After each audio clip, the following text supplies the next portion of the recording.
Inna hadzal Qur'ana yahdi lillati hiya aqwam wa yubashshirul mu'minin.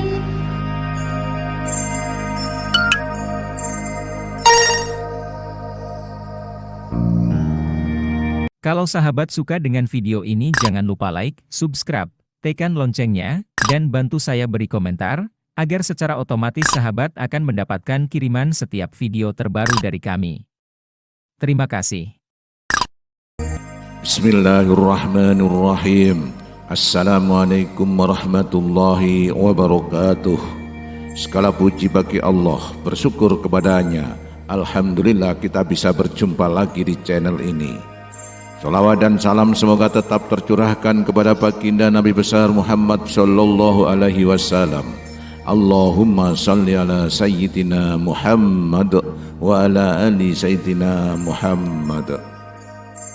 Harapan sekaligus doa saya, semoga saudaraku yang menonton video ini selalu diberikan kesehatan, dilapangkan rezekinya, diampuni segala dosanya, dan dipanjangkan umurnya dengan penuh keberkahan. Amin ya rabbal alamin.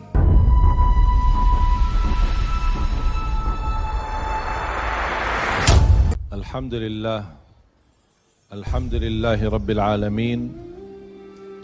Allahumma salli ala sayyidina Muhammad wa ala ali sayyidina Muhammad.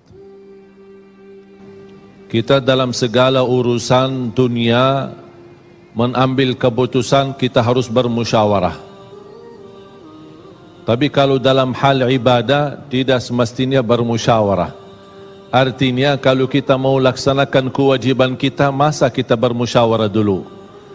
Allah subhanahu wa ta'ala memanggilkan kita untuk menunaikan salat kita 5 waktu, tidak perlu dimusyawarahkan. Kalau kita sudah mendengar hayya ala salah, hayya ala falah, segera tunaikan kewajiban kita. Kalau kita perhatikan dalam Al-Quran, banyak ayat-ayat yang Allah subhanahu wa ta'ala ikatkan salat dengan zakat, atau bahasa lain salat dengan infak, sebagaimana firman Allah subhanahu wa ta'ala di suratul Baqarah, dan saya yakin semuanya hafal. A'udzu billahi minasyaitonir rajim. Bismillahirrahmanirrahim. Alif lam mim. Dzalikal kitabu la raiba fihi hudan lil muttaqin. Alkitab ini petunjuk bagi siapa? Bagi muttaqin. Dan Allah menjelaskan sifat-sifat mereka. Kalau kita ingin meniru mereka, ingin bergabung bersama mereka, ingin menjadi seperti mereka, ikutilah penjelasan Al-Quran. Siapa si al-muttaqin ini?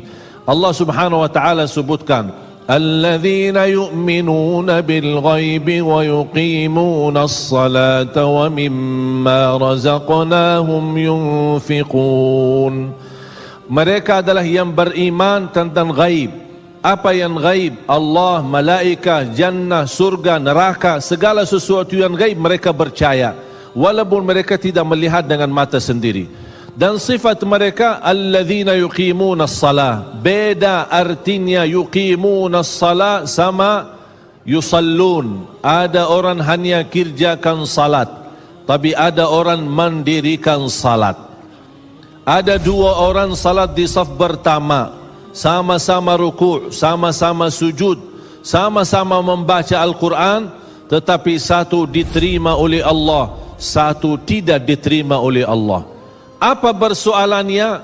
Karena satu menghadap Allah dengan hatinya, dan satu hanya menghadap Allah dengan fisik badannya. Makanya kita melihat orang yang salat dengan hatinya, nikmat salatnya, bisa tenang bacaannya, tenang rukuknya, tenang sujudnya. Beda sama orang yang buru-buru melaksanakan salat. Saya pernah masuk satu masjid, habis saya tahiyatul masjid duduk. Saya melihat seorang baru masuk dan juga tahiyatul masjid. Saya melihat gerakan salatnya, subhanallah, bukan subhanallah, na'udzubillah, luar biasa cepat. Saya hanya menangkapi bacaan gerakan salatnya. Saya baca Al-Fatihah, Saya baru selesai waladdallin amin, dengan saya mencuba bagaimana bandingkan bacaan Al-Fatihah dengan salat beliau, dia sudah sampai ke tahiyat, padahal baru saya selesai surat Al-Fatihah. Salat apa ini yang kita kerjakan? Banyak orang-orang berlomba-lomba seolah-olah ada juara, siapa yang paling cepat selesai salat dapat juara satu. Inilah yang terjadi dalam keadaan kita. Makanya kita merasa tidak nikmat salat kita. Yang kita hanya kejar seminar khusyuk dalam salat, latihan khusyuk dalam salat. Sebenarnya Bapak Ibu biar faham, tidak ada perintah dalam Al-Quran memerintahkan salat yang khusyuk. Tidak ada perintah dari Rasul salat yang khusyuk. Salat khusyuk itu apa? Salat yang khusyuk hasil dari salat yang tenang. Allah perintahkan ketenangan dalam salat. Ar-Rasul SAW memerintahkan ketenangan dalam salat. Kalau sifat khusyuk adalah sifat orang mukmin yang melaksanakan salat tumaknina. Qad aflahal mu'minun alladzina hum fi salatihim khashi'un. Ketika ada seorang datang ke masjid di zaman Rasulullah sallallahu alaihi wasallam, masuk masjid, tahiyatul masjid, selesai salat, dia datang kepada Rasul mau salaman, Rasul tidak menjawab. Bahkan Rasul berkata, salli fa innaka lam tusalli, salatlah karena kamu belum salat. Dia pergi ke depan, salat lagi, selesai balik lagi bertemu Rasul, mau salaman, Rasul SAW tidak menjawab. Salli fa innaka lam tusalli, salat dulu karena kamu belum salat. Sampai 3 kali dikasih tahu oleh Rasulullah SAW. Akhirnya orang berkata, mohon maaf ya Rasulullah, saya tidak tahu selain ini salatku. Gimana? Kata Rasulullah SAW, فَإِذَا قُمْتَ فَقُمْ مُطْمَئِنَّا. Kalau berdiri, berdiri tenang, tumaknina. Tumaknina salah satu rukun di dalam salat.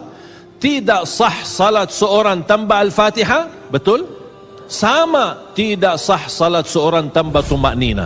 Baca tenang, rukuk yang tenang, sujud yang tenang, wallahi akan terasa nikmat.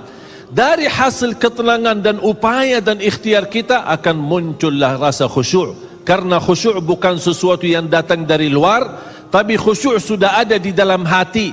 Tinggal bagaimana cara dikelola, bagaimana bisa dikembangkan cara salat yang